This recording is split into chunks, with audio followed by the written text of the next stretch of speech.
It's that time again. It's the Berkey and the Badger Board Game Babble Show. It's going to get wild. It's going to get wacky. It might even get a little zany. We're going to talk about board games and the board game industry. And, you know, we might talk about anything else we want to talk about. Hey, it's the Berkey and the Badger Board Game Babble Show, coming to you live from the great, elegant country of Babblot and the kingdom of Babblot. And I am your honorable king, King Berkey. And please welcome the court jester, Sir Barry the Brave. Yeah. Badger Hello, everyone. Hello, sire. How are you? And you're not a sir. I'm not a sir. Yeah, that happened last time I called you sir, and you corrected my inappropriate sirness. Yes. It was absurd to call me a sir. Absurdness. Hey, it's so good to be back and having a full Berkey and Badger podcast where we get to talk about all the things that are happening. Tell us a little bit about what's going to go on the show. Oh, what's going on in the show? Wow, if I look at the script, I can see what's going on the show. I'm actually on the wrong page. Because I don't know. I'm just here to fill. Okay, yeah, and yes, you're just there to sit on the throne and let the peasants Wear my of your... Arcane Wonders shirt. That's what I do best. And I am an animal, as you can see. Animal. Woman! Ellie. So hello and welcome to episode 97 of the Babble. 97. We're getting there. Nearly 100. And in this show, we're going to do a quick roundup and rumors of what's been going on in Babylon before moving into our roundup of rumors going around in the things that make the king go, And then we will slide into our last Babble topic as we go through our polls that we posted on our Board Game Geek Guild. Yes. Asking you about Christmas. And then we will finish off by reflecting on the year 2022 and also be giving out...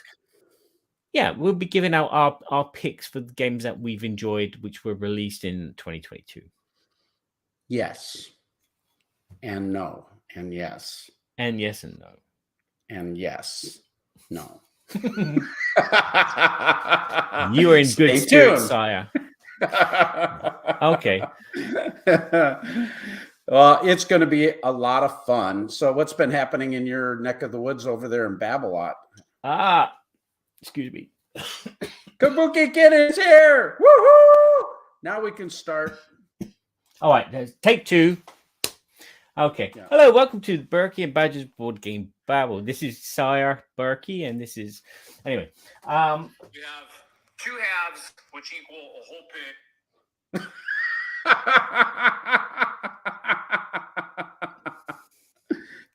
Thank goodness for editing. Yes.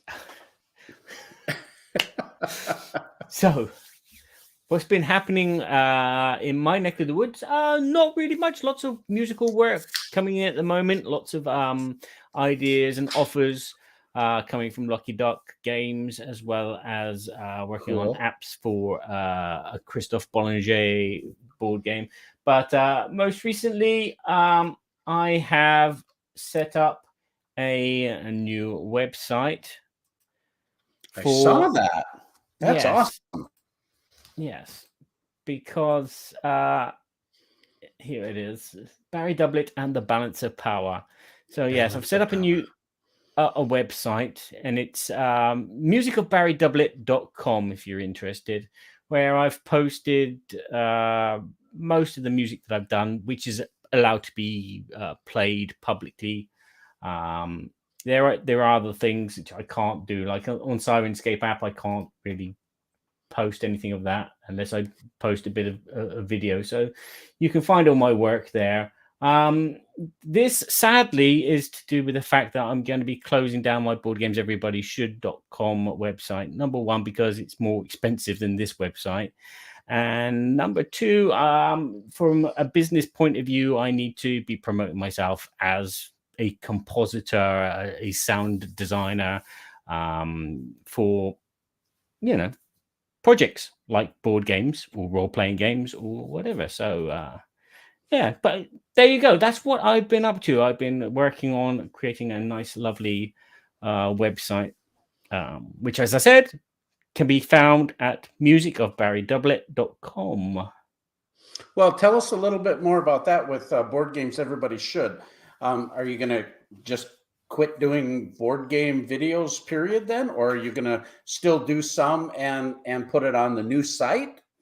It's going to be. I'm still going to be doing it. I'm planning on doing a couple of reviews for a couple of games that I have here and over there, especially Dice Manor as well, which unfortunately was not a 2022 release, so it's not going to be on this list, but it'll be on the list for next year because it's a really good game. So yeah, I'm going to still be reviewing games, obviously not in great quantities like I've done in the past, but it will be all be going up onto the Board Game Geek and on my blog on Board Game Geek, because it's free, and two, you can get a bigger audience from Board Game Geek than you can like an obscure website just tucked away somewhere. And that's what's been happening since I stopped doing a lot of board game reviews. This website is just slowly dissipated into nothing. So as I said, music website, which looks a bit more professional and is to promote my musical work and my main job and income. And the board game reviews are still going to be being done, but they're going to be on Board Game Geek. And if I can, I'll see if I can do like a blog post on the on this music website. But awesome.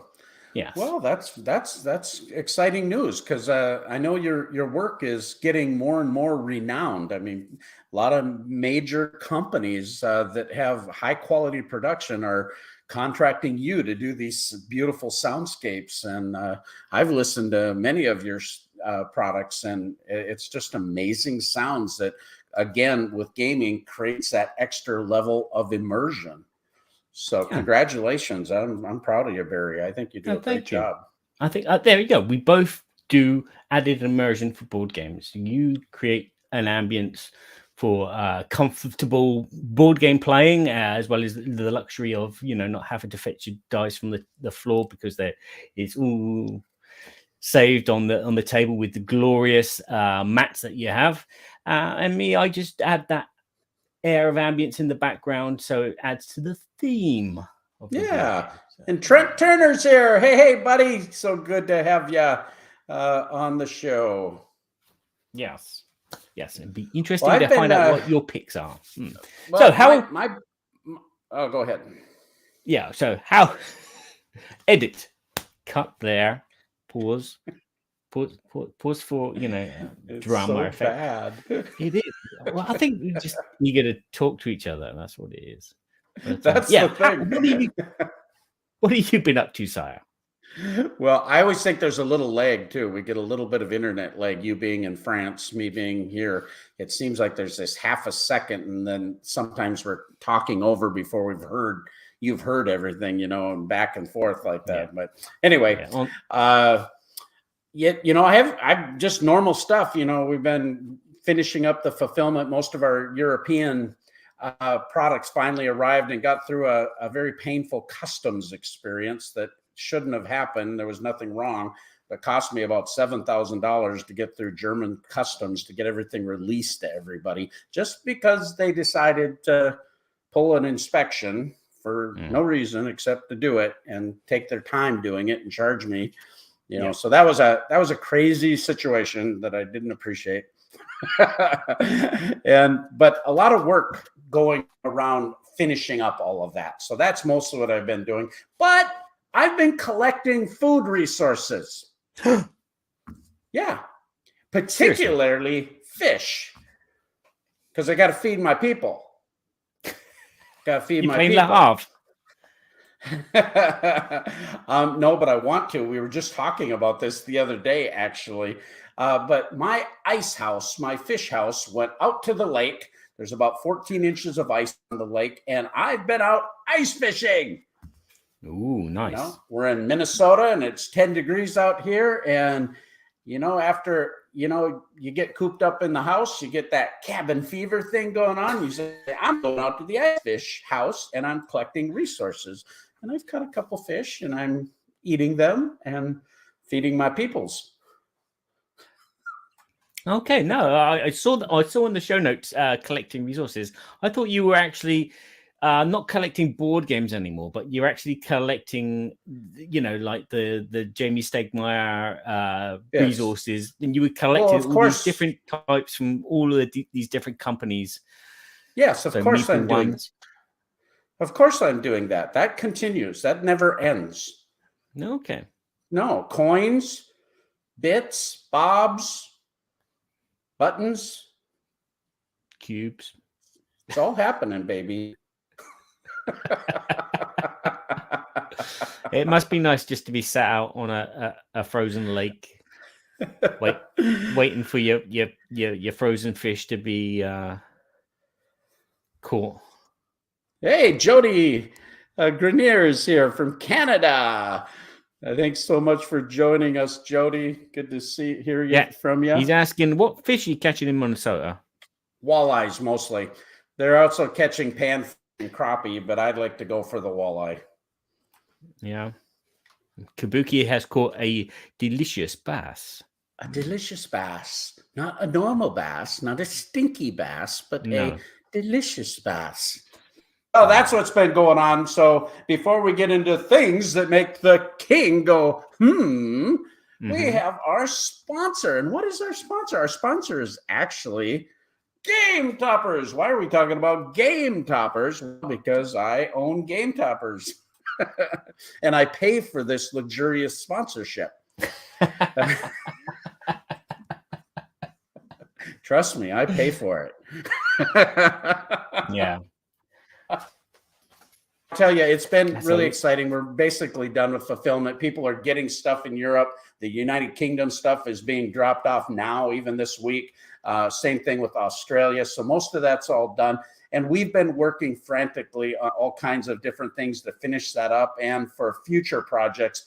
But you can still take advantage of some amazing package deals. When we launched the web store, we decided to still do some great package deals, plus all of the dining covers. We just got our restock container of dining covers. There's over 400 dining covers available now. People are grabbing them quickly. I mean, just this last week, we had like 20 of them go out the door because they haven't been available. We sold out.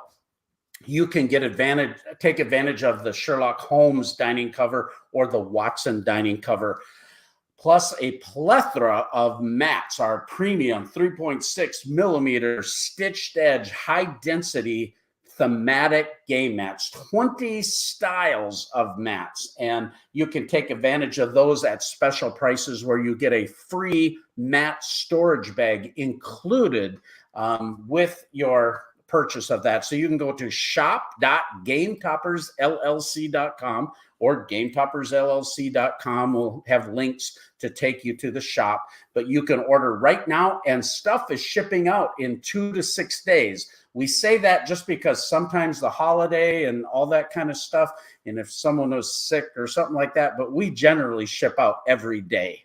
So our shipping turnaround now is very quick with all in-stock items. And we'd love to have you a part of Game Topper Nation. So join us at shop.gametoppersllc.com. And with that, we're going to move on to the news segment. Yay. Scroll down, scroll down, scroll down, scroll down. News. Click. This is the Board Game News, where King Berkey reflects on some of the current things happening in the board game industry. Some may be good, some may be bad, but they're all things that made our king go,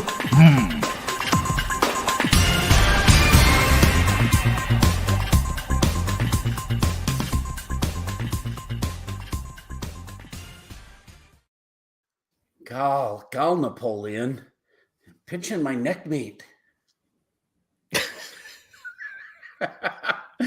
That is in reference to Kabuki Kid saying that her delicious bass was a Napoleon Dynamite quote, and for some reason it went right over my head.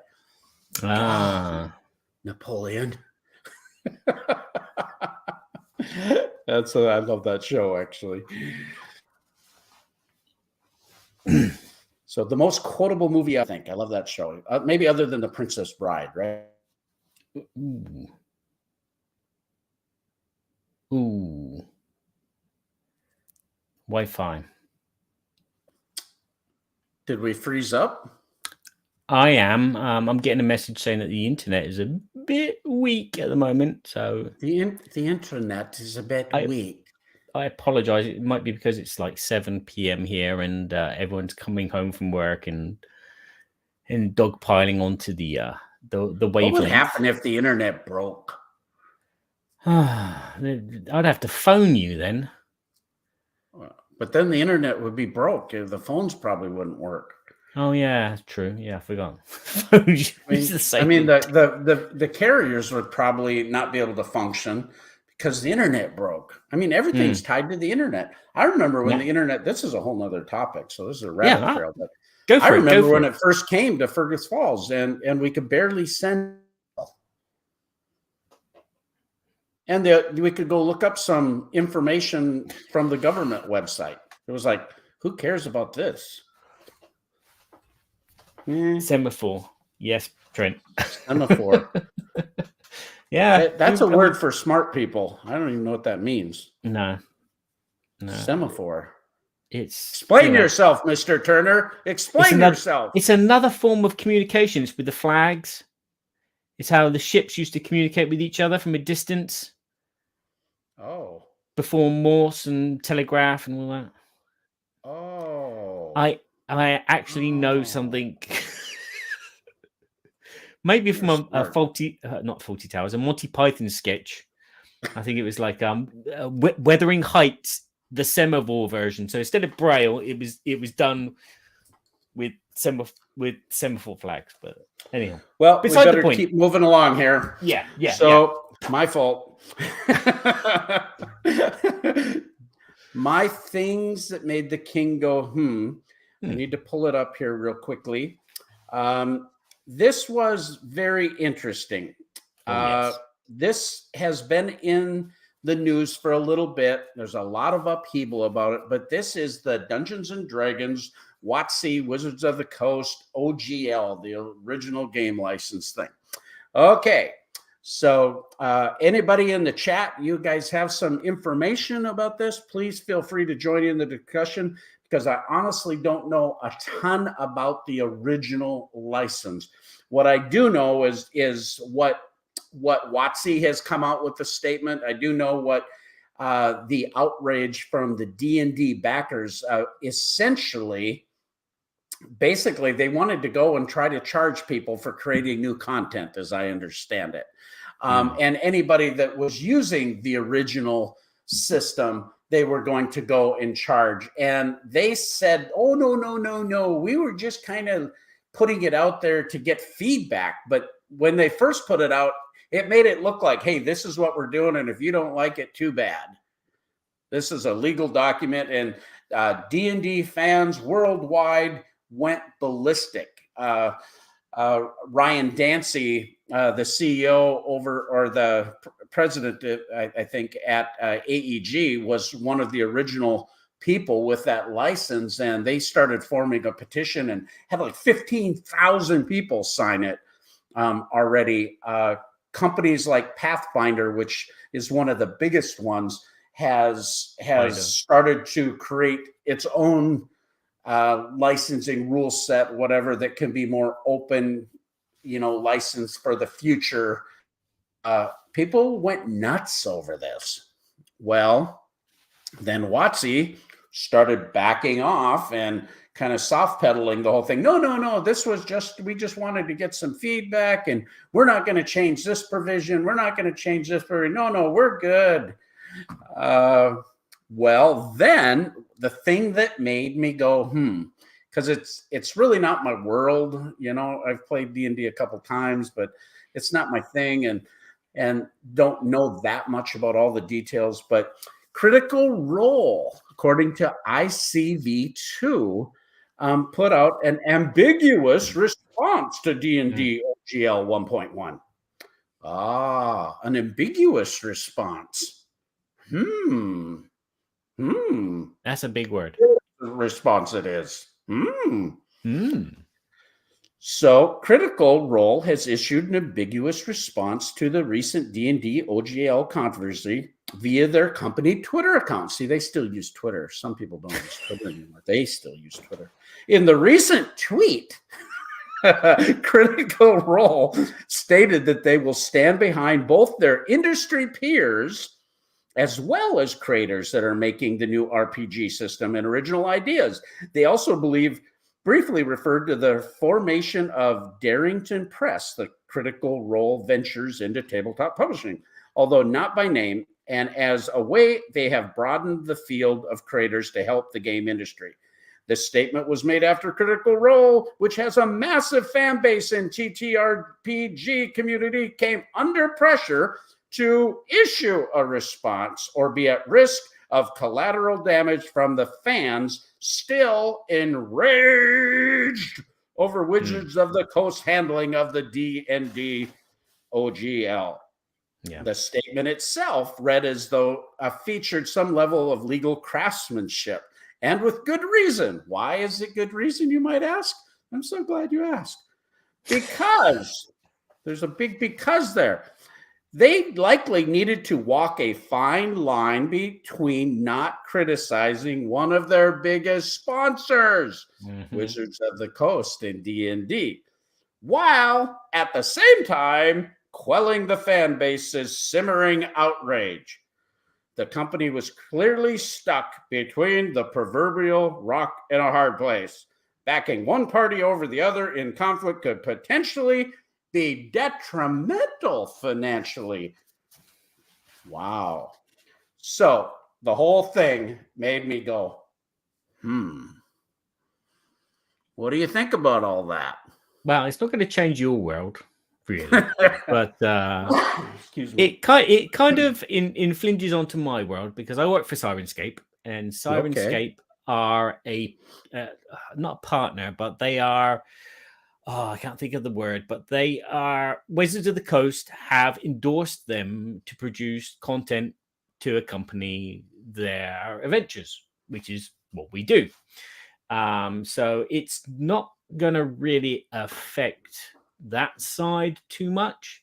But also Sirenscape have contracts with Paizo, Cobalt Press, and several others who are a little bit outraged as well about this whole shenanigans of the 1.1 OGL. And so, I am relaxed because it's not going to affect me. We're still going to be working with all these companies, which is a good thing. And the other good thing I think from this is that all these other companies are going to be starting to create their own OGLs. So they are covering their asses. This gives them license their to print assets. Yeah. But it also gives them the chance to print extra money as well, because they'll have to create their base books. And seeing as some of the people behind these companies as well used to work for the Wizards of the Coast Dungeons and Dragons, that they will know the ins and outs quite easily. And obviously, it's a lot more work for them to do to have to create like the core rule books and everything for their universes. But I think it's a good thing. I think this is a good wake up call as well. Obviously, Wizards were looking for. The chat is full of comments. Kabuki Kid has a large chat statement up at the top. We can maybe read that. Yeah. The original OGL 1.0 license allowed third-party publishers to put out their own material, and it was sort of a friendly assurance that WotC wouldn't ever try to sue them. Yep. Oh, I always thought Watsy was the name of someone. Oh, it is. But it's actually Mr. Wizards Watsy. of the Coast abbreviated. Yeah, Mr. Bernard Watsy. He's very distinguished. He wears a bow tie sometimes. He works with that great detective Sherlock House. Sherlock House. Oh, yes. Dr. Watsy and Sherlock House. Oh, Dr. Watsy. Dr. Watsy. Calling Dr. Watsy. Doctor. Yeah, and since you can't copyright a game mechanism, the truth that the OGL was probably never really necessary. Yeah. Which is true. It was just more of a handshake with these companies, and they wouldn't come at them. Yeah, and there's a really nice. Trent makes a comment that there are thousands of lives at stake, or livelihoods at risk over this, because I when I first read all this stuff and I saw what was going on, the first thing that I kind of saw in my mind's eye, I saw this great big honking boardroom over there at Hasbro at Wizards. And there's a whole bunch of suits sitting around this table going, how can we generate some more income? Mm. And sometimes the folks that make those decisions are not the folks that are actually out in the community. And sometimes I don't think they're really aware of the impact of some of the decisions they make. Yeah. Maybe they did. Maybe it was much more calculated than I realized. All this kind of stuff. I don't know, but it appears it's a huge mistake, because they even came out with a statement and said, "Hey, we actually rolled a 1 on the dice on this one. We did not mean for this to do this." So they walked it all way back, but they're still kind of including some language that allows them some flexibility to modify, and people right now are so outraged by it. It's like people are jumping ship, man. They're ticked off. Yeah. And it's like, I'm not gonna, and it's, to me, it's like, okay, gosh, this is big business. This is big money. This is national, worldwide fan bases, significant bases. And yet, on the other hand, this is not life and death. This is a game that we're playing, and people are, I don't know. It's like, if I was affected more, maybe I'd be all outraged. Yeah. Just think if Disney did the same with, like, maybe one of their licenses, like Star Wars. And maybe but that's justifiable. That's justifiable. Yeah, but I'm just saying, if someone is doing a YouTube channel and they're doing videos about Star Wars, either documentaries or or reenactments, which are comedic, like really funny sketches, and they're getting very popular, Disney turn around and say to them, "You're using our name, Star, and you're using Jedis and everything. We should have a share of your revenue from your YouTube videos." Well, and you think of all these people, the creatives that are out there that have come up with really a cool little theme. They're adding, their game group flair, whatever that might be. They're creating something, and then now all of a sudden they're like, "Oh no, I could be actually in jeopardy of being litigated against due to copyright law or language that has changed." And a lot of people might not have even known about it. Or, I mean, that's not fair, really, is it? There's a license. They created it under a time frame that there was a license. But in the history of D&D has been like a rolling ball of chewing gum, which collected rules which were made up along the way, and from other publishers who did their own adventures, so like Cobalt and Paizo and everything, and they just incorporated it into their thing and made their big ball.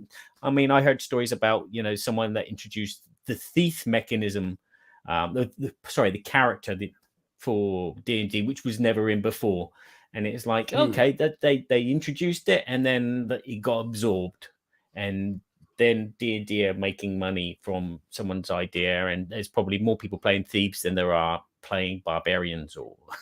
But it's been done. The good news is that other publishers are now covering their assets. Their and assets. yeah, Filling the void. Yep. they are printing their own OGLs, which I think is a good idea, and hopefully we will see a change in the community for the better. And well, Kabuki Kid made a comment that she didn't expect that she expects that they didn't expect that kind of backlash, and that's probably the case, but maybe they thought it would be a minor thing. I don't know. Trent asked the question, so if Asmodee came out like this, what would our industry say about that, or what would we do? Yeah, you'd have to find the right comparison, but I mean, I don't think the sentiment is overly positive about Asmodee when they come in and take over everything, and it feels so corporate. It doesn't feel like it's the board game hobby when you're dealing with these entities, and people want that. They want this community, and whenever it starts taking us out of that, I think there is that fear, that concern, that whatever, Yeah. But yeah, go and check it out. There's bucket loads of videos about the OGL. I mean, I watched one video and all of a sudden I was bombarded with thousands of suggestions. So there's a good one about the rules. The rules lawyer, he does a very good video about explaining all the problems with the OGL and all the differences between the version 1 and 1.1. So I'll see if I can find it and put a link in the video notes underneath. Well, that's our segment, Things That Made the King Go. Thanks for everybody for joining in on that. And now we're going to move on to revisit our poll in our last Babble topic. Barry puts up an amazing poll generally every month on our Board Game Geek Guild 2248. So please check that out. You can see the last poll here. He's talking about what we like to do at Christmas. Go for it, Barry. Yeah. So I asked several questions, and I haven't seen the answers myself, so I'm going to be as shocked as you are. Okay, let's actually click on the result button and then scroll back up. Okay, so do you celebrate the Christmas and New Year with family? And that seems to be the biggest chunk of this poll. Shh, phone. Yeah, 91% of all the clickers on this said that they're going to be spending their New Year's with the family, which is worrying because there's like 8%, 9% of people that are probably going to spend it with just their dog or their cat in their box. Yeah, but anyhow, yeah, the solo players out there, sure. Yeah. Yeah, but I'm talking about spending Christmas with family. Oh, this is for you, Tinkerbell. Open your Christmas present. Well, no, don't rip it apart. Oh no, the Christmas. I have to take it back. I need to find the space. Yeah, here's your present. 81% of the clickers said food and drink. 61% said they would be gaming at Christmas. Yay! Which is good. There was gaming at our Christmas. Yeah. So, there's a measly 0.9% people said none of the above, which included partying, sleeping, none watching of the above? TV. No food and drink? No food and drink. You just slept through Christmas. You just slept through it. Yeah. All right. What did you do over Christmas? I drank a lot and ate a lot, and I played games with family. I mean, we had brisket, and we had lamb, and we had turkey, and we had food like coming out our wazoo. It eventually came out our wazoo. It was quite a deal. Yes. We had oysters and frogwa, and we didn't have any snails. Frogwa. Oh, it's not Christmas without frogwa. Oh boy. So, next question was, how many board games do you think you'll get to play on average over the 2-week holiday? Again, a number of clicks. 70% of clicks said 1 to 10 games, which is about probably where I was. Don't know about you. Me too. And we even had BerkeyCon, but we had 4 days of gaming, but I think we only got 7 games in. Games seem to take time, I think, when you're with good company. We had a big 6-player game of Mosaic. We talked about that a little while ago, but anyway. Yeah. 21% said between 10 and 20 games. And 5% said between 20 to 50 games, which is quite a lot of games to play in 2 weeks. But there are dedicated players out there. Well, I love that week after Christmas before New Year's. It always seems like it's kind of that dead time where you can't do that much, and you're getting ready to reset for the next year, but you kind of have a little time, and for us anyway. And then we took that extra time to have BerkeyCon that Wednesday through Saturday, which was really, really cool for the team and for some friends in the area. So, yeah, sounds like fun. I wish I was there. The next question is, if you do play, what type of games hit the table? A large selection, 50% of the clicks said a mixture, but the next largest amount of 26.4% said that they play medium weight family games. So like, Ticket to Rides and stuff. 11% play party games, which I played a lot of code names and party. Yeah. Party. Yeah. 6.7% played a deep, epic, long, strategic game. Yes. That's the best time for holidays, just to spend hours just whittling down through Twilight Imperium, I think. I remember back when I was still a bachelor, and we would have a game of Axis and Allies set up on the table. And it'd be there for 3 days. Great big honking epic 4-hour sessions, and just go and go and go. We had so much fun with those. This year, Skyrim was sat on my table for the Christmas period, and every now and again, my daughter and I would play that. So, yeah, it's good to have a game topper set up on the side just in case. And finally, are you expecting new games under the Christmas tree?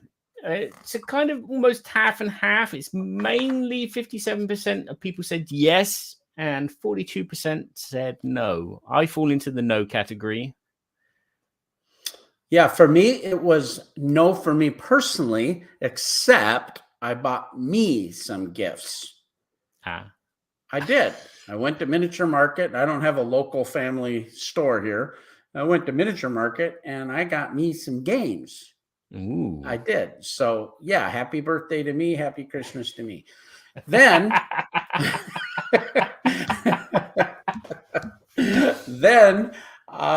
I instituted an old family tradition this year. You know, we've been in the gaming hobby, so there's games all over the place, but all of my kids are all grown up and gone away. So I ended up buying Christmas or games and or some that I had in my collection and gave them as an extra gift to each one of the families. So I was teaching my 6-year-old grandson Splendor, and this little kid, he grabbed a hold of the whole thing. I said, this game says you're supposed to start when you're 10 years and up. I said, Philip, you're playing this thing now. He goes, I'm pretty smart, aren't I, Grandpa? I said, yes, you are. And so I gave that family Splendor. Okay. Then my youngest daughter, Gabrielle, she had a problem in her basement with water, and one of the games fell over and got ruined, and it was one of her favorite games, Steam Park, the theme park game. And I was able to find a copy and replace it for her. And for Josiah and Sarah, I got them Dulosaur Island, the 2-player version for them. And for Jack and Maddie, I got a copy of one of our favorite worker placement games, Pillars of the Earth. So she could have her own copy of that. They live about an hour from us. So anyway, it was a super fun Christmas tradition revisited, because when they were all at home, every year we would buy 2 or 3 Christmas games for the family. And back in those days, it was always the Days of Wonder type of product games, you know. Yeah. The family weight games are normally the good ones. And yourself, what did you get for Christmas? Socks? I got Endless Winter, Wayfarers of the South Tigris. All right. Long Shot, the dice game, to get me over the $100 free shipping. Yep.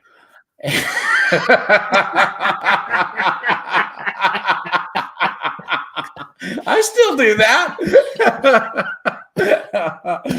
And there was one other one. There's another one. Okay. So there you go. What was it? It was really good. Yeah. Whatever. Yeah. It was what it was. Okay. It is what it is. I got a groovy toy for Christmas. Yeah? I got a rotavator. Rotavator? Yeah. I think that's what it's called. I can't think what it's called in English, but it's a little machine that you push and it turns the soil. Oh, a rotor tiller. A rotor tiller. Oh, yeah, tiller. Got to give myself one of those rotor tillers. Yeah, I got a big tiller. I got a 40-inch John Deere tiller on the back of my tractor, but our garden is 100 feet by 75 feet. Yeah. So, well, good for you. You're out there just jarring your teeth loose. Get a mouth guard. Yeah, right. All right. Well, we've screwed around enough talking about all this stuff. We're going to move right on into our next segment, our Babble topic. But before we do, our other wonderful, amazing sponsor is Arcane Wonders. Robert Geislinger gave me this awesome new shirt with their new logo. Oh, yeah, baby. What's so cool about Arcane Wonders is they are just in the middle of so many amazing projects. Their game, Foundations of Rome, you've heard me talk about this game. It has nothing to do with our sponsorship. I just love this game. It's become a family favorite, and you can still late pledge, but the window is closing. If you want this big, awesome, deluxeified game, simple mechanics to teach, but all kinds of variability with all the different modules that you can add to this game, production that is absolutely off the hook, you can still late pledge at arcanewonders.com. But they also have copies of Furnace and Picture Perfect.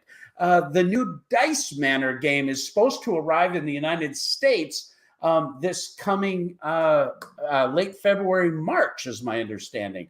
And I'm hearing such great things about that. So anyway, you can jump on arcanewonders.com and you can see all of the games that they currently have. And they've got some amazing games out there.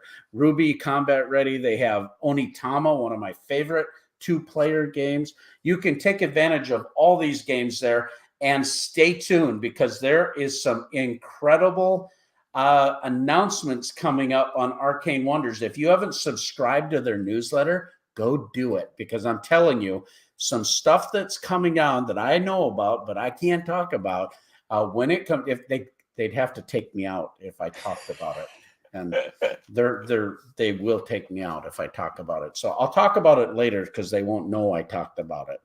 No, now that I said that, they're going to take me out. So for dinner. They're taking me out for dinner. Yeah. But stay tuned because there's some amazing announcements coming up, and it's going to be blockbuster. I'm telling you, I'm pretty jazzed about it. So check out arcanewonders.com. And with that, we're going to move right on into the Babble topic. And now it's time for the Babble, Babble, Babble, Babble, Babble, Babble, Babble, Babble, Babble, Babble, Babble, Berkey and Badger's board game Babble.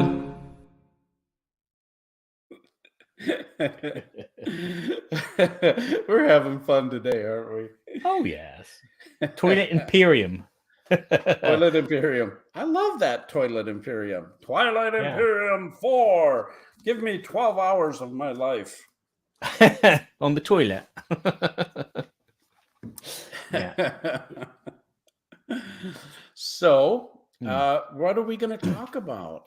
Oh, we're going to talk about 2022. Oh yeah, we got some questions. I had a, Barry puts together our outline and then we think about it. We kind of just talk about what we want to talk about on the next show. And man, I really had to puzzle about this for a while. I pondered a lot of things. And some of it was really easy for me, and some of it wasn't so easy for me. I know one of the first things, what for you, Barry, we'll kind of go from our perspective, and then everybody that's in chat, we'd love to hear your thoughts too on each of these questions before we get into our top 5 games that we feel were the best in 2022 or not. Yes, no. So 2022, what happened for you in 2022? Unlike you, I didn't ponder about this. I wrote these questions and then just left them, and I'm looking at them now and thinking, "Oh, what happened to me in 22?" I can't remember what happened 3 days ago. Yeah, 22 was kind of like a tortoise sticking out his head from the shell after a rainstorm. The cons are on. I didn't get to do many conventions this year. Well, in 2022, I only got to do Essen. I missed out on UK Expo because of my years. I missed out on Paris Ludic because of my years. And there's the Belgian one. There's a couple of other local ones as well. There's one in the city next to me, which I missed out on because a lot of sickness and a lot of problems, unfortunately. But hopefully it should be turning around this year. And so, yeah. It's been work for me, which has been good. I've been able to get new contracts and do more work and get comfortable. I'm at this situation now where someone can tell me something and then I can just go boom and present something to them. I know my material. I know what I have, my libraries. So yeah, for me, a lot of work happened, but also a lot of playing. Which is starting to be the thing at the moment. Lots of gaming here in this room at this table. I'm starting to get different types of friends together and play some games. And hopefully this weekend I've got some friends coming to celebrate my 50th birthday, because it's my 50th the other week. Yeah. 50th? So 50, yeah. Good grief. Really? Charlie Brown, you're 50? Yeah, Charlie Brown is 50. Man. I just wish I had a soccer ball to kick. But yeah, so yeah, 22 was an improvement on 21. Let's say that. I got to play games. I could start reviewing again. That was another thing I started doing, reviewing again. Wow. So, well, I had a hard time because 21 and 22 kind of had a lot of the same issues for me, but a lot of that revolved around my professional life with Game Toppers. There was so many crazy supply chain logistic things that we were having to deal with, and it was like we have a very wide brand of products. Not only do we have Game Toppers, we have gaming mats, we have accessories, we have, a variety of different products that go along with the whole Game Topper scenario. And because of cost increases with shipping, even managing conventions, managing fulfillment, container costs that at the early part of 2022 were outrageous. These were probably the most difficult things for me personally. I don't know. It was a tough year, honestly, really tough. on the other side, we did very well. We managed through it well. Our company is tight. We have small staff doing a lot of things, and we work very hard, and we did really great. On the other hand, I feel like there was a lot of amazing games that came out in 2022, and I was able to go to a lot of conventions. And the next question, I'm going to talk about that a little bit, but that was really refreshing, getting back to actually seeing people face to face, and feeling a part of the hobby again. Because there was about a 2-year period of time there during the pandemic that I just felt out of it. We weren't playing games. We were dealing with issues, and it was just a strange time for me personally. But I think a lot of people felt those problems. Yeah. Definitely felt strange podcasting and not being able to talk about much because you hadn't experienced much. Oh yeah, I have that imposter syndrome almost the whole time. Sometimes I still feel that a little bit. I didn't even know what that meant at one point.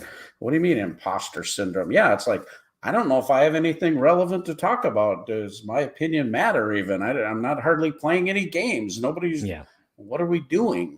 I felt that. And I've talked to other media folks, and they go, oh yeah, we feel that. We feel that. Yeah. So highlights. Yeah. For you. Highlight for me was I went to 4 conventions last year. Tantrum Con was the first one. And man, we just had a blast with all the crew there at Tantrum Con. I mean, they're just wonderful people. That convention's coming up in North Carolina on February 24th this year. My wife and I are actually going to go, and we have friends that moved from Fergus Falls to Minnesota all the way to North Carolina, and we're going to stay with them for a couple days. And that's coming up at the end of February. But last year, I just had a blast going to that show. I got to spend some time with Marty and Tony from Rolling Dice and Taking Names, and Mark Kale from Mega Moose Con. And I just, it was just awesome. Grant Lyon, I got to meet him and hang out with them a bit and play that deluxe version of Tesoro. I mean, that was just a cool experience. And then we got to go to Dice Tower Con in July, which is always one of my favorite conventions. So we just had a great time there.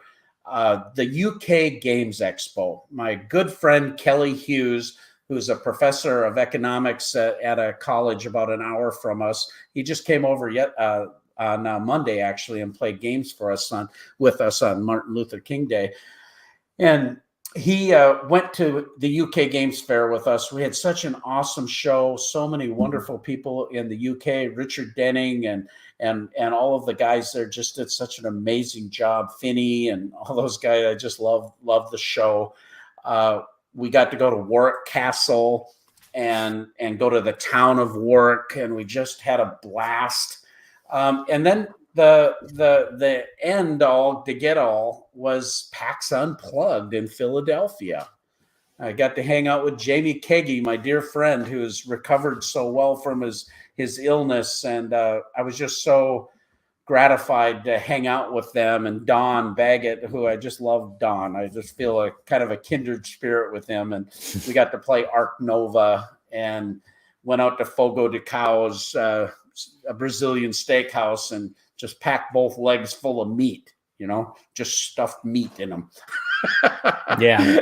It was wonderful. And the Reading Terminal Market, which I love over there. And it was a great show.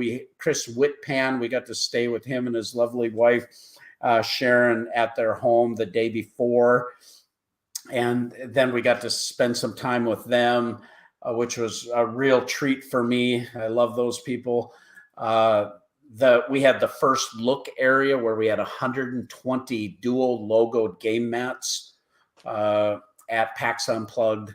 This is kind of a long overview of my 2022, I guess, but it was so cool having this huge booth, this amazing team that we had at PAX Unplugged. I just love these guys so much. It's the dream team is the way I felt about it. It was just so much fun. I could list everybody's names, but it was just an awesome time at PAX Unplugged. And so that was by far all the highlights for me in the gaming segment. Yeah.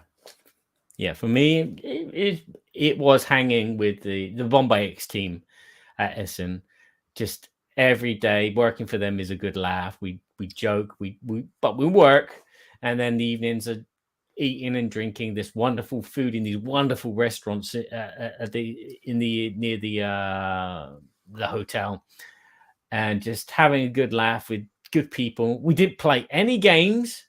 We just go out, eat, drink, then come home late and go to bed. And it's just like, I don't know. It's very French.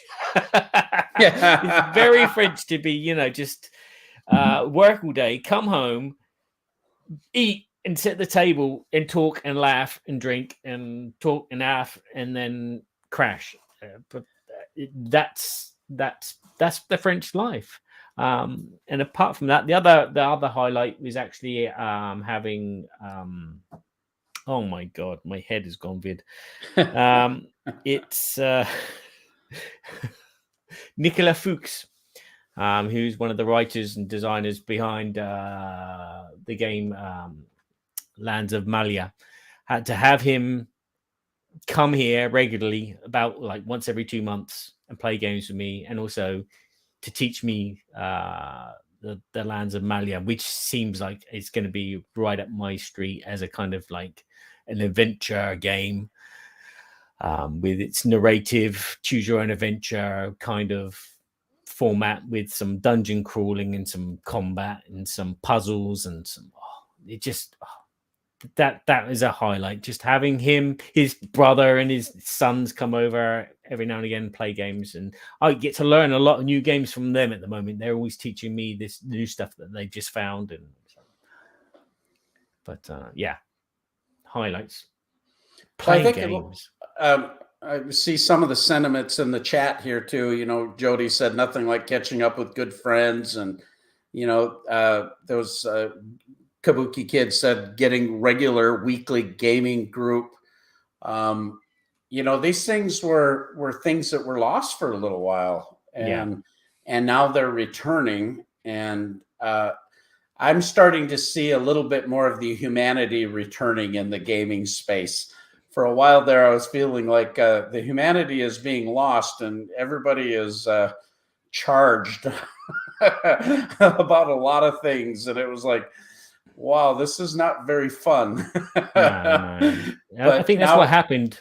Is a lot of people got charged by like one word that someone tweeted or one phrase that someone texted on Facebook or whatever, and that was it.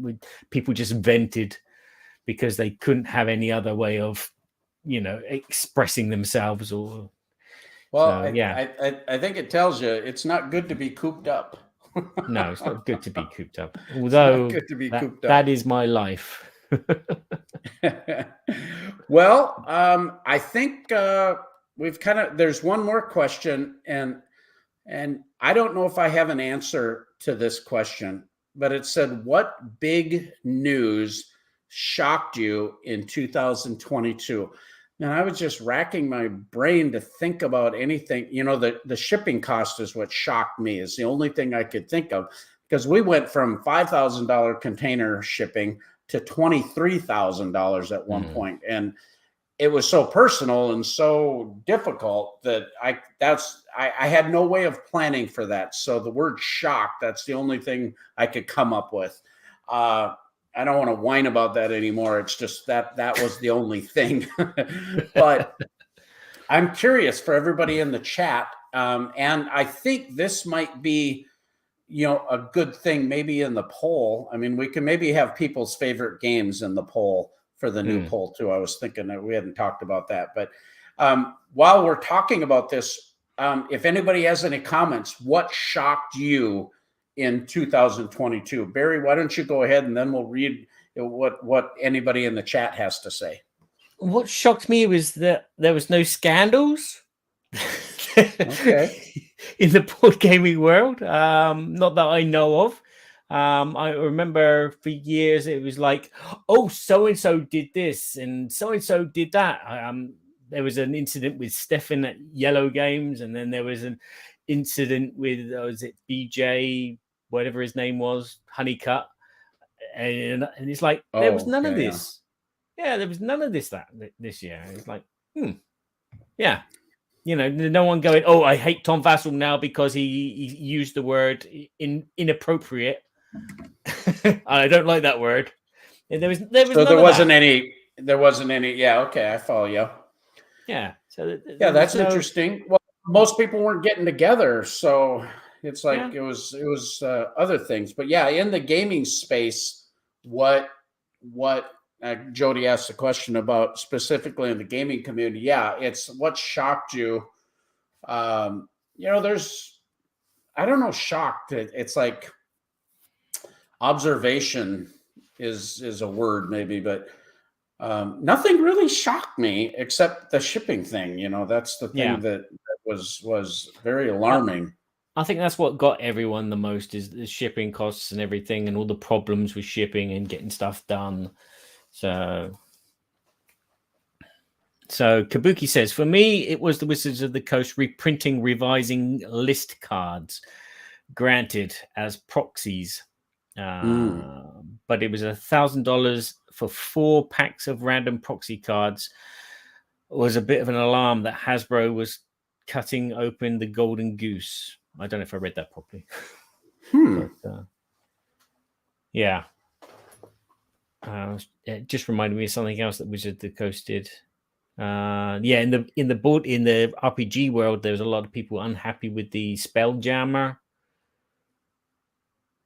But not being a role player myself, it was like, okay, yeah, there's a Spelljammer reprint. There was races that were changed and things that were changed. Like people were unhappy about it because it was changed, and they felt it kind of like lessened the tension in between characters and factions and races.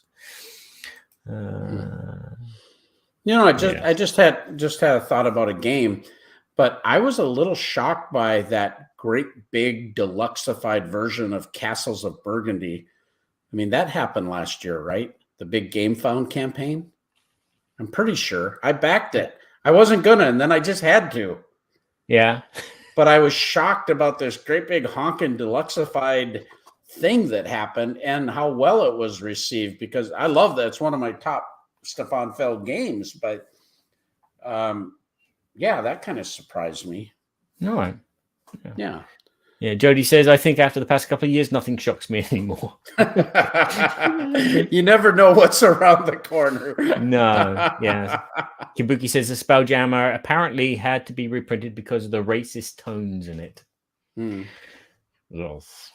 But there you go. Well, I think reflection. I think that's that. Let's jump right into what some of our top 5 games released from 2022. I think we can kind of go back and forth and I've ranked mine, so we can go with the 5th up to the 1st. And I have a couple honorable mentions, and I also have a couple that I have the games, but I haven't played them yet. And so I want to talk about games that I'm excited to play, but they're from 2022. So let's just jump into that real quick. Yeah. Okay. My number 5. Your number. Did you make sound bites for 5, 4, 3, 2, 1? I'll do it on the podcast. Yeah, but do it now dramatically. Okay. Okay. Number 5. So that was like a Star Wars droid accent, or what was that? Was that Huttese? Was that Jabba speak, or what was that? It was yeah. Houdini.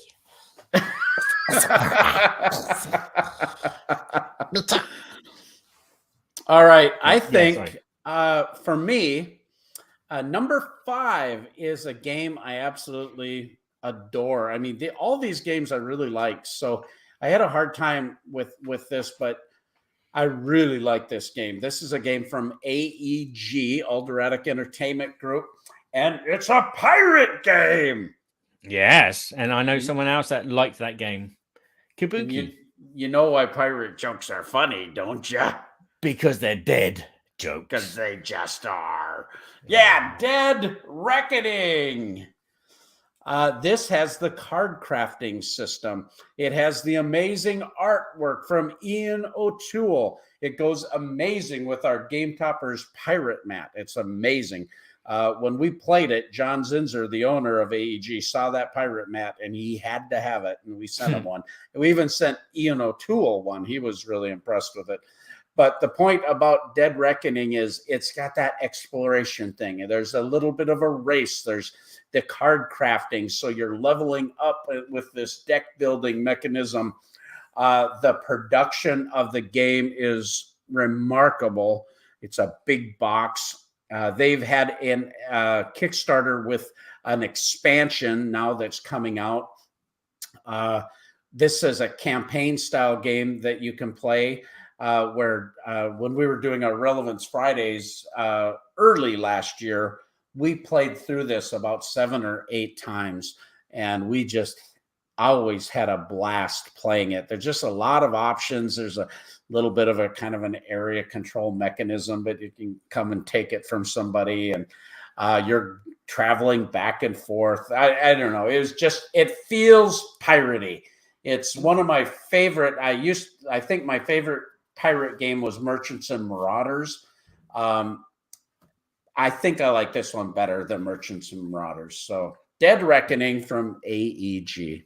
Yeah, Barry Westman joins us in the castle and says, I'm looking forward to trying it. So comes with There you go. recommendation. Hey, Barry. Oh, that's the other Barry. The other Barry. Yeah, you're Badger. Yeah, I'm always talking to Barry, not you. You're Badger. Yeah, but you're always saying, oh, I played this game with Barry the other day. And it's like, Doy. There's no way. I don't even know where Barry lives, but Barry's a amazing, fun Game Topper backer. He's always posting crazy, awesome pictures. Yeah, Okay, Kabuki Kid said she loves Dead Reckoning. Also, a good Deadhead song, The Grateful Dead. There you go. And she went all in on the original Kickstarter, but yeah, I had to go for the next expansion. Yeah, me too. Okay. Yeah, I might have to look into that. Okay, my number 5. Now, you have to bear with me. I haven't played many 2022 titles. And again, all of them on my list are not, they are Kickstarters. Well, no. 2 of them are not. 2 of the 3 are not Kickstarters. So, which I think says a lot, I think. She said Diamond Head, not Deadhead. All oh, right. Man. Okay. Put on your glasses, Berkey. I'm old. Okay, so my number 5 would be this game from the Horrible Guild, which is a Kickstarter project called The Tiny Turbo Cars. This just scrapes onto the list due to the fact that I couldn't put Dice Manor on the list. But this just scrapes through because it sometimes plays well and sometimes it doesn't, depending on your gaming group. Now, this is a racing game where you create a track from tiles. And on these tiles, there are obstacles like fire. It's kind of like Mario Kart. And fires and holes and monsters that shoot at you and objects like a toothbrush on the floor, which would damage your car because you play with little like micro machine Mario Kart kind of things. The thing is that the trick about this game is the programmation of your car is done with like a slide puzzle. So you have like a telecommand remote control. I'll get it out because this is genius. It's a remote control like that with a slide puzzle, and you program your car, and I'm doing it backwards, upside down. Okay, so you program your car from the 2 middle lines out the 4, and then it's a race as well because it's like real time kind of game. So everyone's doing this at the same time, and the first person to finish their programmation will claim the first player token and place it on top, and then you'll all wait for everyone to finish. Obviously, there's going to be a countdown for the last player, and then you just play out your programmation. So there's like a programmation game where disasters can happen. Cars can bash into each other, or you put the wrong thing in the wrong space and you've actually gone left instead of right. Or you've gone through the water, which is put slick on your tires, which turns all your lefts to right and your rights to left. So it's chaos and carnage, but it goes down not always well. I think this game is going to shine at its best with 6 players who are doing their best to win the race, instead of having 3 players who just go, oh, that looks all right. Yeah, there you go, I'm done. And then your car just going straight and, oh, I've hit something. Oh, So I've had some bad experiences, but I've had a lot of good experiences as well. Each car comes with its own power. It's very, very quick. It plays in about less than half an hour. Yeah, that's my pick for 2022. Tiny that's what racing cards. I love about your picks is you bring a perspective that's European and games that are available there. I haven't even heard of this game, but a lot of times you have your finger on the pulse a little bit better over there, I think, with some of these games. So I think that's pretty cool. And I think a big caveat here is we both have not played a lot of games from 2022. Yeah. It's not like with either of our schedules that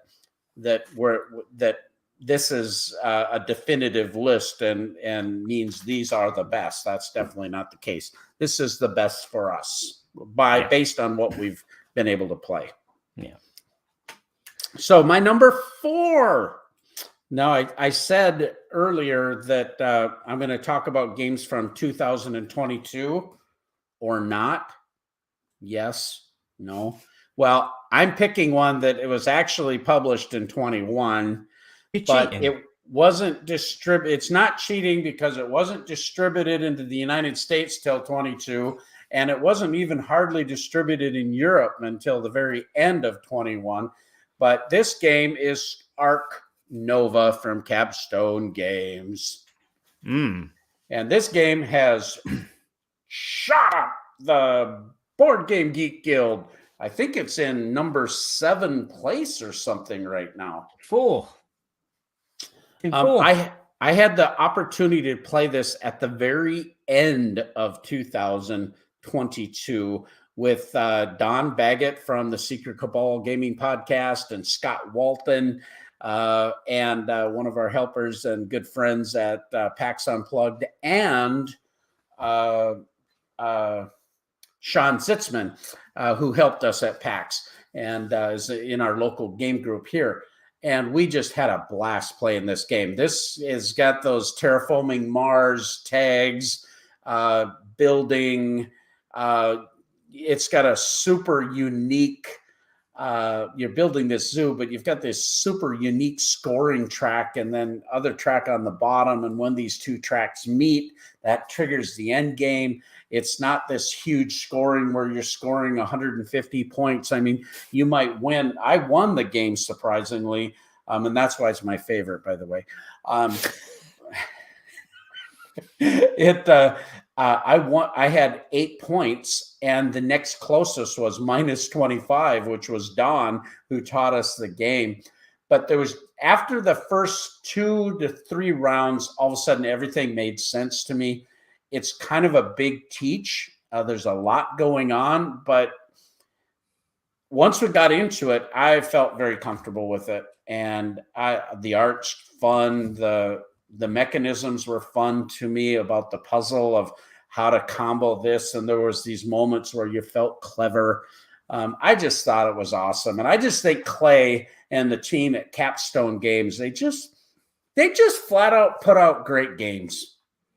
You know, it's rare that I find something that they put out that I don't like. You know, I just really like what they do in the gaming space. So my number 4, Arc Nova, Capstone Games, 2022, baby. Just now, the way if it this is. had been a 2022 game and not a 2021 game, this still wouldn't have made my list. I've only played it once. I found it hard to get into, like yourself, but found after a while that it got quite interesting. I would have to play this game a few more times. Yeah. Compare that to Tiny Turbo Cars. I've played it 10 times already. So I had a real hard time ranking Dead Reckoning and Arc Nova because I really, really like Dead Reckoning, but I really like Arc Nova. So my number 4, I've played again about 10 times, is Caesar's Empire from Holy Grail Games, which is a very, very light. This is lighter than Ticket to Ride, okay? But it's like that gateway game with stellar components, and obviously it has the license from Asterix. Ooh, Asterix, you say? Yeah, so I'm bound to like this game. It is a little bit simple that you might be a bit bored playing it, but it's basically a route game where everyone is Romans, but you will have your different legions, and you're spreading out from Rome, and you're picking these roads and taking over these towns, or these what are they? The major cities around Europe. And so you'll lay down X amount of Romans to create a road. And then the next player will spare off of your road in either direction, or they will come out from Rome again from a different direction. And every time you take over a city, you take a point token, and you take a resource, which is randomly placed out every game. And you're trying to just do a set collection with the resources, but you're also trying to get the highest value cities around the board, but you're also scoring points for the amount of legions that you put out. And you're basically scoring, everyone scores if the route that you've just placed out connects to Rome, and everyone along the shortest route between where you are and where Rome is will score points for the amount of legions. So there are 3 different things that you got to think about scoring, but you're basically just going, okay, I'm going to place some troops there and take that. It's just a placement game. Very, very simple, but there is this whole other level of thinking. And again, there's not just the resources, there's gold as well, which again has its own little score track. So lots of things going on in this very simple game. Plays in 30 minutes. Plays, I think it's 5 players. My 5-year-old plays this, and I think it's from 8 and up. I can't see it on the box, but he understands the mechanics, and he just does it and does his own thing. He doesn't know if that getting lots of the same resources is a good thing or not. So my pick for 2022, a wonderful game from Holy Grail Games, which wasn't a Kickstarter for a change. It went direct into stores around. Kelly was just talking about, he plays a lot of complex games, but he also teaches the gaming club at the college, and he tends to bring out some of these easier games. And he says the older he's gotten, and with teaching especially new people, just how much more he's enjoying the simplicity rather than all the complexity of the games that are coming out, that there's a place for this simple, easy to get to the table teach, but still have some good choices, so it's not boring, and it's still well designed. Yeah, and he's definitely right. I mean, there's nothing better than spending 5 minutes to explain the game, and then everyone knows everything, and then you're playing for hours on end. Instead of I like that kind of thing too. I like the complex games too, but I do really appreciate this kind of thing. My number 3. Oh, go ahead. Yeah, I was going to say, I think a good complex game is good when all the players know all the rules, and then you can just plonk it on the table and just play, and not have to worry that person doesn't understand the rule, or that they're cheating because they don't know the rules or whatever. But I always find it brilliant.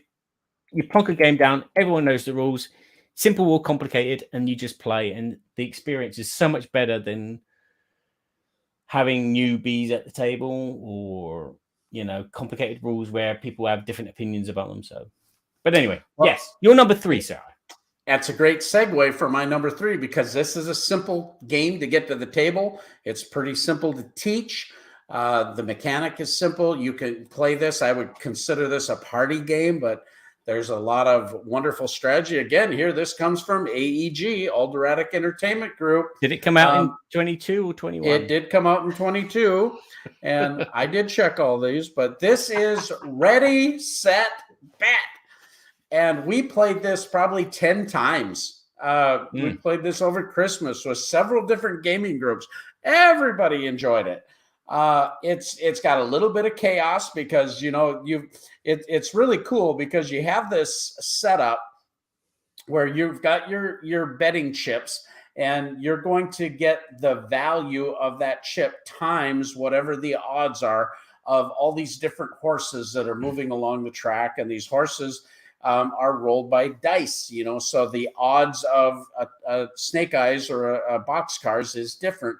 But however, if you roll doubles, you get 2 snake eyes in a row, you get these big bonuses, which cause the horse to scoot across the track. Well, they have an app for that I just think is awesome. If you don't have the app, you almost need to have one person just rolling the dice and saying what's being rolled and moving the horses along this little track. But this app is super cool. John D. Clare actually narrates it. They're going to have new people narrating it. They also have a randomization thing on there, and it comes out, and you're seeing these horses moving across the track, and everybody's trying to get their bet in. Once it gets across this line, all the bets end, and then everybody's rooting, and they're standing up. Nobody's sitting down. We're all standing up. Come on, number 7, 10. No, come on, 8, 8, 8, 8. They've got all these different cards that can give you some special abilities, to give you an extra betting token or give you some type of resource. There's these other, you're betting for first place, second place, or to show. So it has that whole feeling of betting, almost like a roulette type of betting field or craps table. And yet it's all about the horse racing and the odds. And it's just a blast. I mean, you play this game in 30 minutes. Everybody loves it. Everybody's shouting and enjoying. If you don't like chaos games, you don't like a lot of noise, which I generally don't actually. I generally don't care for very many party games. Man, this one just hit all the bells for me. Loved it. Ready, Set, Bet from AEG. It sounds like my cup of tea. It doesn't look very nice, like a game, but I have a game which resembles this. It's an old game from the 90s, which is the DVD, and it has these random races like camel races or men in teacups rowing down the river. And you just basically place bets on them and then watch the video to see who wins. And you're all around the telly going, yeah, come on, come on, come on. Even though it's like a pre-recorded thing from like years ago. It's like, but yeah, that sounds like a good game. Super fun. My number 3 is a Kickstarter called The Thing, the board game. Oh, the thingy. Yeah, the board thingy. game. Yes, this is based on the film from John Carpenter, where basically one player at the start of the game is going to be the thing, but nobody knows who it is. It's like a hidden role. And the players will be trying to survive at the outpost by repairing things, collecting fuel, trying to signal the helicopter. But all the time, the weather's changing. The thing is trying to sabotage what the humans are doing. The good thing is when humans do stuff together, it's more efficient. But unfortunately, if you're like together with other humans, there's a chance that one of them is the thing, and then you get contaminated, and then blah, blah, blah, blah. This is not fun with a group of 4. This is definitely fun 5 or plus players. It's a bit clunky at the beginning to get the rules because there's like about 10 different steps each turn, and it's like, oh, need to do this, need to do that, need to do that, need to do that. But it is, you get that sensation that you're in the thing, and that the suspicion arises each turn of like who is actually the thing, and then actually you find out that the one person that's thing that's forgotten that they're the thing, and it's or the situation where it's like I'm not a Cylon. Yeah. Or when you play with my friend Guillaume, he's suspicious of everyone, and he's like, as soon as the helicopter comes, he gets straight on that helicopter, and then he says, "No, I'm not letting anyone else on that helicopter." And it's like that. You can't win the game. All the humans have got to escape in the helicopter and leave the thing or things behind. He's So it does a very good job of replicating the sensation of the film. It's that hidden role thing which can go carnage. You can reveal yourself and then create more carnage. And the more of you that there are as the thing, it's This I'm hopefully going to play this weekend. Have a 6-player game, but played this a number of times. Works really well. Very good game for 2022. Right up my cup of tea. Awesome. Well, my number 2 is a game that I kickstarted and I received, and it's massive. Yeah. I have to say this. I've been a big proponent of our Watson game topper, which is 38 inches by 60 inches. I've even played a 6-player game of Twilight Imperium 4 on that topper size. I've played big games like Star Trek Ascendancy, and I've always felt like they were a little crammed, but for most games, the Watson was the perfect size for me. And it's a debate about our game topper backers. So I'm making a point here, not trying to do an advertising for game toppers, but I never thought there'd be a game that I really couldn't play on the Watson other than big miniature games. Well, I was wrong. This game needed the Mycroft. The 4-foot by 6-foot topper. We played a 6-player game of this game. It's called Mosaic. History of Civilization. This is from Glenn Drover, Forbidden Games. This is a big honkin' Civ game, but plays unlike any other Civ game I've ever played. There's less combat than you think. There is area control that gets you points. There is building of castles or cities, harbors, building of these merchant towns, villages, this type of thing. But this has all of those things that you're talking about with Terraforming Mars and Ark Nova, where you've got all these tabs and all these different, you're building all these things, but you got to have these prerequisites. But if you get 6 of the certain symbols that represent all kinds of different things in your civilization building, you're going to maybe be able to get these special rewards. There they are. Go back to that one. You get your science, your economy, your food production, population, building, culture, government, military empire, urbanization. You get these different tabs, but if you get 6 of these, you get these special rewards that gain you victory points. But then you can also get wonders, and you've got this resource management mechanism where you're moving on the track. You've got these wonderful miniatures that come with the full-blown Kickstarter version. But it's less combat, but it does give you influence in these different areas. The artwork at first, I didn't know how I felt about it because it's used the ocean with little mosaic tiles and even the background. And at first it was a little, I know the name, it's like, why do you call it Mosaic for Civilization game? I don't know. It disconnected a little, but I love the art. And then the more I looked at the art and the mosaic, it all kind of just felt fine. But this is one great big honking game.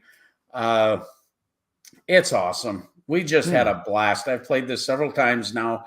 The deluxe version of this is amazing. I love this game. I will bring this out. I haven't played this game at 3-player or 4-player. So I'd really like to try to play it at 3 and 4 players just to see how much quicker it plays. We actually played this game in 4 hours with 6 players, including the teach. So I've actually felt that was really good for our first learning game, if you will. Well, that wasn't my first learning game, but for a lot of the group. So anyway, Mosaic, Forbidden Games, love it. Nice. That does look really good, actually. I'm very tempted. I think Guillaume's got a copy, so So my number 2 is your number 1. So I'm not going to say anything. Oh, really? You're Yeah. number 2. Okay, so we have a repeat. Woohoo! Well, so we're just going to move on to my number 1. Yeah.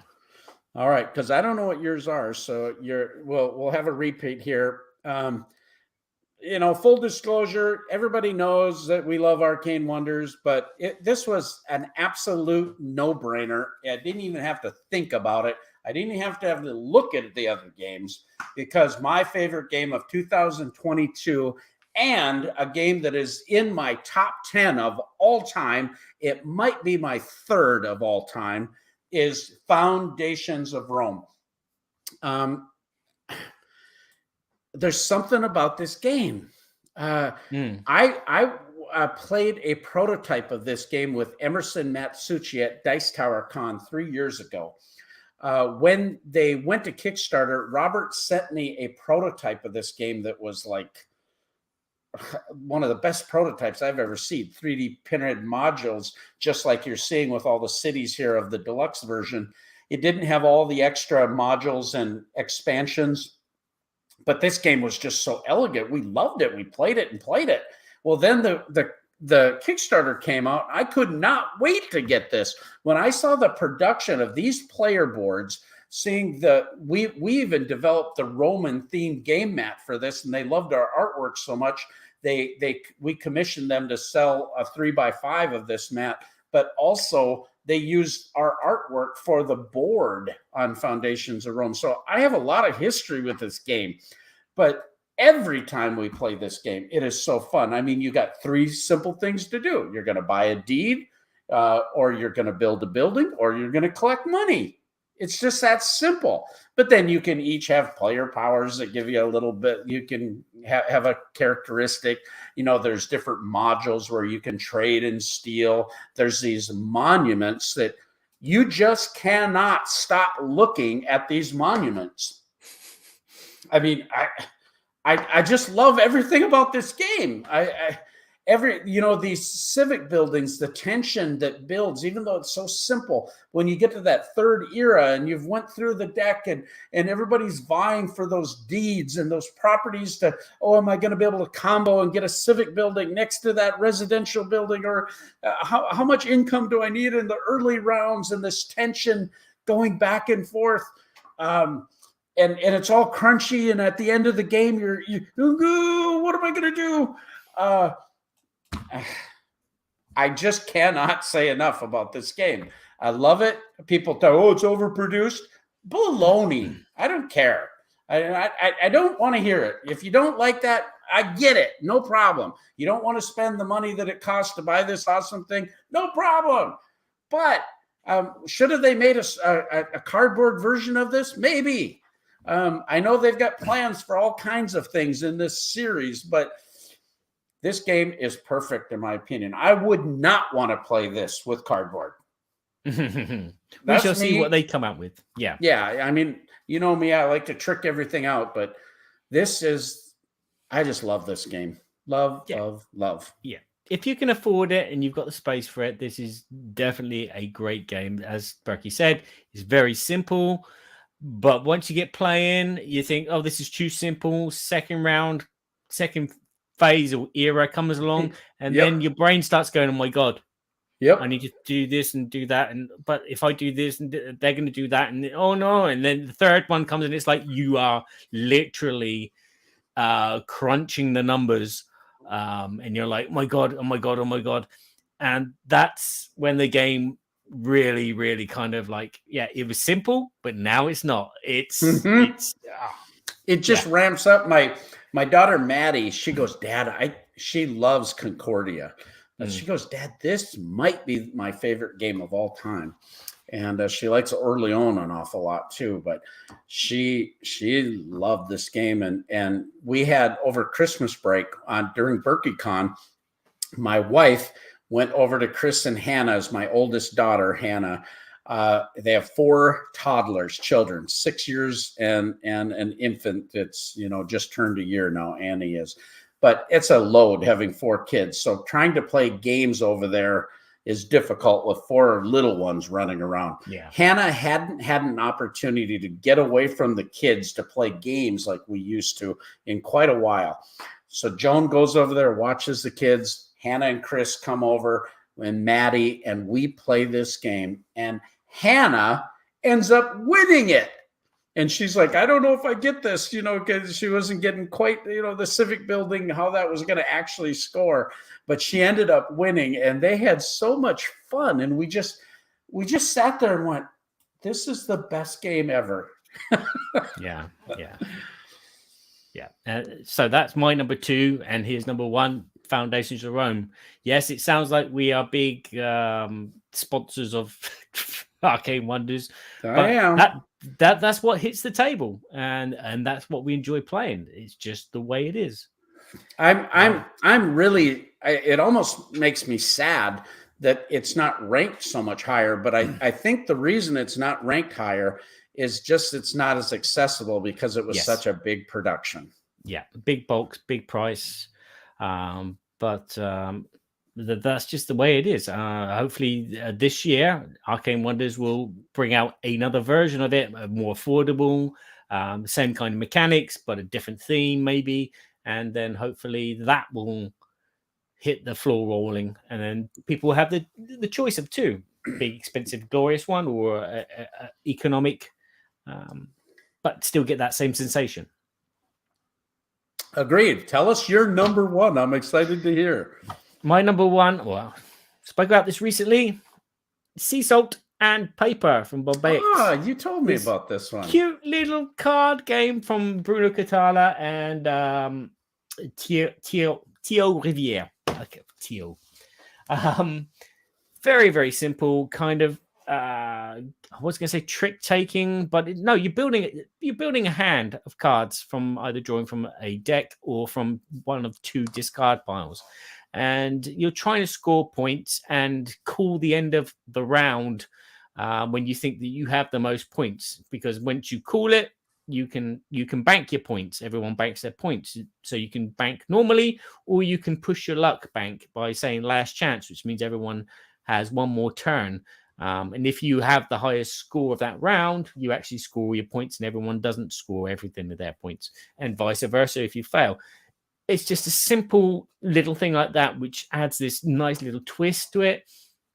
Plus, you've got the deck of cards, which is very limited on what it does. There's 4 different types of card, and each 4 different type of card, there are 4 different types of card.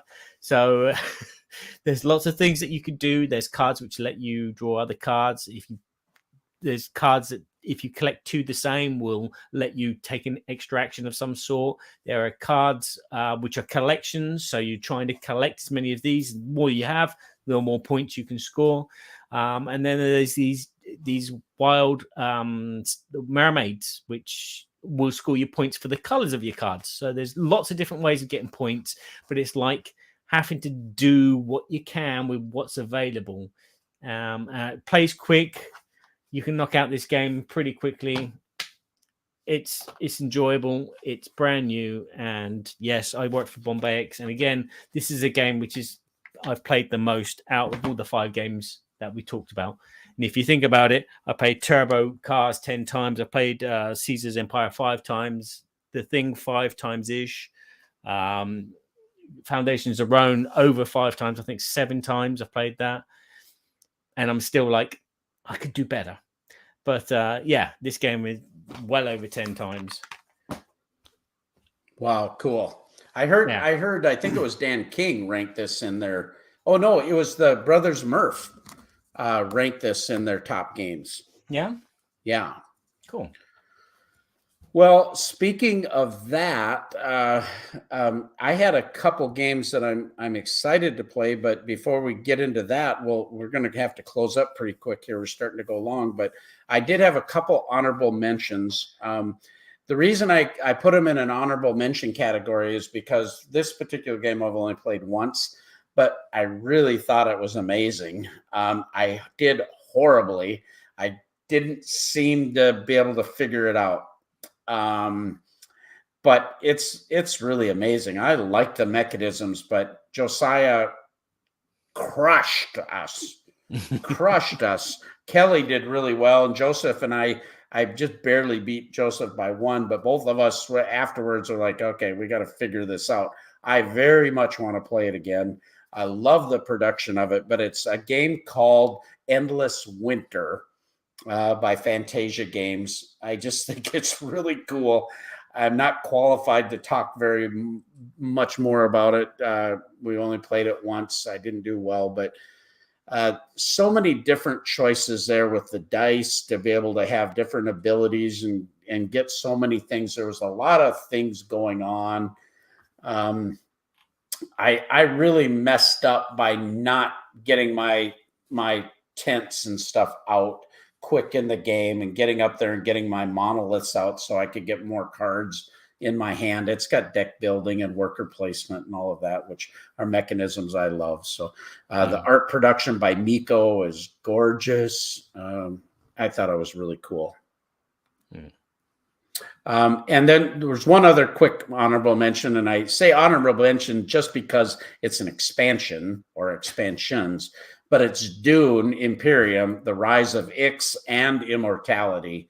And I picked up the miniatures at PAX Unplugged, and we got to play this with both the expansions, and both these expansions just add that little extra tension, that research track up there and these extra ships that you can do. And it's really kind of a must-have expansion, I think. Rise of Ix, anyway, with Dune Imperium. We love that game. We just love. But it's an expansion, so that's why I put it on a honorable mention for me. How about you? Did you have an honorable mention? No. No honorable mention. No, there were a few other games that I played from 2022. They were okay. I mean, I could say Skyrim. I've invested like over 30 odd hours playing that game, and it's boring now. Is that 2022? That's 2022 Kickstarter. Arrived just before Christmas. And so I've been playing a lot of it, trying to understand the rules. Got to a point where the rules made sense and the game was fluid, and then it just seemed to be roll dice, move. It was Arkham Horror. But by then it lost its interest. So, do you have any games that you're excited to play that you have or want to get from 2022? Oh yeah, Dice Mansion. Oh, I've already got that. Oh. Yeah, Dice Manor was 2022 though, wasn't it? No, it's 2023. Oh, because you got an early copy of it? Yes, I have. 2023 Dice Manor. I see, Dice Manor. Yeah. Well, I've got a few of them, and one of them that I'm really excited to. I've seen several people put it in their top 10, and I actually looked into it a little bit. Is this game called Planet Unknown? Mm-hmm. And looks really cool. There's a game called Creature Comforts that kind of is in that light family weight category. That sounded really good. I'm super excited to play Heat, the Days of Wonder racing game. Yeah, which is like very much want to play that. Some people have said that's their favorite.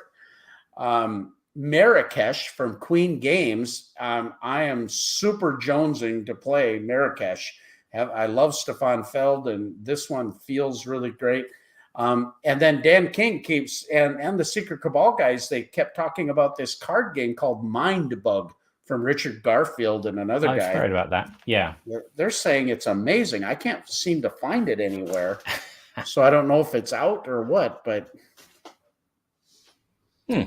so I definitely have a few that and then Long Shot, the dice game. I have that downstairs, but I haven't played it yet. And I know some people love it and some people hate it, but I'm kind of excited to try it. Yeah. I'll just play anything as long as it's put in front of the table. Put in front on the table. Yeah. So anyway. Well, what do you think about the poll? Should we have people rank or say their top 5, or do some kind of poll about what people think is their favorite game of 2022, and we can just list a lot of the top ones? Oh, That's a lot of work. I need to find the list, and then I have to copy and paste them one by one. You can do it. And then there'll always be like 50 people that say, well, you should put this game on here. Why isn't this game on the list? When you do a poll on the Geek, can you put in a field where they can write in other or not so much? No. It always has to go in the comments. So, well, we're going to figure out a poll about games from 2022. So maybe we do the out of the top 50 rated games or something. The poll is here in the chat. Barry Westman said Planet Unknown is one of his favorites. Such a great game. Just got creature comforts for Christmas, and that's fun too. Hey, Rick Ortloff is here. Yeah, hopefully that will encourage you to play. Rick got to play the Dune Imperium with us, and we had such a great time. It was super cool. Cool. But there you go. We've come to the end of our show. We'd like to thank you for watching and chatting. Barry, Jody, Kabuki, Rick, Trent, Jody. Did I say Jody? I can't remember. Jody, Rick, Barry. Let's say Jody again. Jody, Kabuki,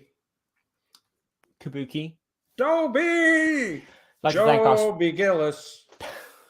No. I'd like to thank our sponsors as well. Obviously, Mr. Game Toppers himself, as well as Arcane Wonders for just helping out and obviously giving these advanced copies of games so we can tell you if they're good or not. And you can join us on the Board Game Geek Guild 2248. You can check us out on this audio podcast. Will be professionally this YouTube podcast will be professionally edited for iTunes, Stitcher Radio, so you can check it out there. And we'll be letting you know where you can find it on the web. Also, currently you can find it at Board Games Everybody Should. We'll have to talk about where that'll be available after this. With that, we are going to send you out. Thank you, everybody, for joining us. This was super fun and great to talk about a lot of the great things that happened in 2022. Bye-bye.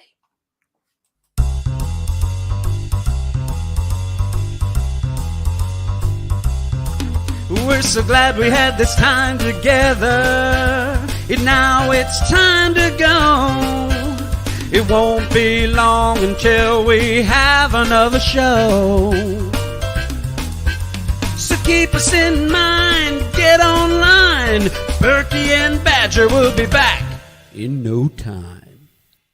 In no time.